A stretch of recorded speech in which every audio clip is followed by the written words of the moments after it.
On va repartir à la direction générale de l'aviation civile, la DGAC, où se trouve James André. James, quelles sont les informations? Est-ce qu'à la DGAC, on en sait maintenant un peu plus, ou en tout cas on a des informations sur les secours peut-être qui sont partis dans cette zone?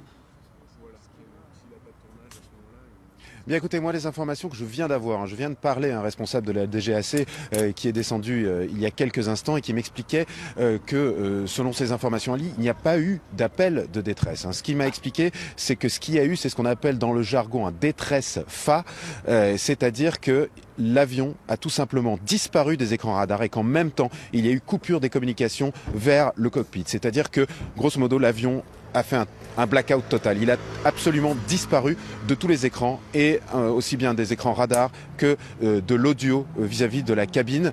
Donc il me dit que pour l'instant, bon, il n'y a pas d'événement climatique qui pourrait expliquer le crash, mais que pour l'instant, ils n'en savent pas plus. Ce que m'a dit également la DGAC, eh bien, c'est qu'à partir de maintenant, il y a donc une enquête qui va être ouverte et que ce sera du ressort du ministère de l'Intérieur. Il faut rappeler que Bernard Cazeneuve est en route pour se rendre sur place, qu'il devrait être sur place d'ici 1 à 2 heures.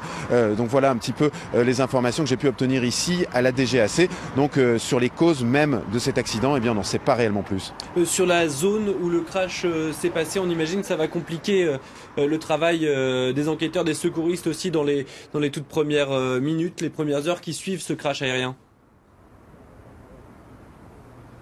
Alors absolument, ça se trouve donc sur la commune de Praz-Haute-Bléone, c'est dans le massif des Trois-Évêchés, c'est un haut lieu de randonnée.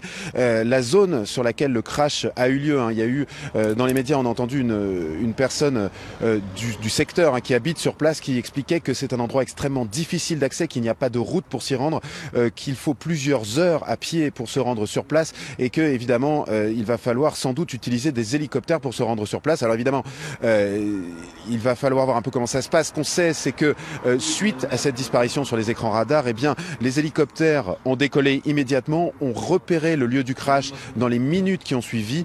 Et d'après le député Éric Ciotti, qui est donc le député des Halles de Provence, eh bien, les pompiers sont d'ores et déjà sur place. Maintenant, on n'en sait pas beaucoup plus pour l'heure. Merci beaucoup, James. On reviendra vers vous évidemment tout au long de cette édition spéciale.